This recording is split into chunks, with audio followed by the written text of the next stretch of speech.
Today I'm going to talk about 5 ways that my family and I are getting through working from home and doing school all at the same time. Number 1, I'm always looking for ways to cut costs, and the first thing that came to mind was yard work. Not only am I saving money and not having to pay somebody else to do it, but it's also giving my family and I something that we can do together. Number 2, I love to set up dinner outside on our deck. I've always been pretty good about cooking at home, but it's now more important than ever. I've been trying out a lot of new Instapot recipes, and my kids are actually trying out a lot of new foods that they've never tried before.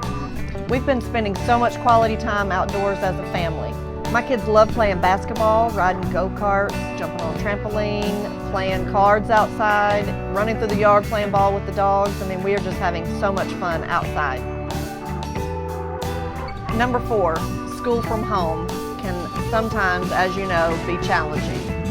I'm fortunate enough to have an older daughter who doesn't mind pitching in and helping her younger siblings with their arts and crafts, working on their letters, math facts, just anything that the school is providing resources for us to work on, all while she's still trying to take Zoom classes with her class from high school. These are just a few of the ways that we are making homeschool work for us. Number 5, I'm still working. People still need homes, and I'm taking every precaution necessary when meeting people. I've got Lysol wipes, gloves, face masks, sanitizer, just anything that I can think of to protect myself and my clients during this time.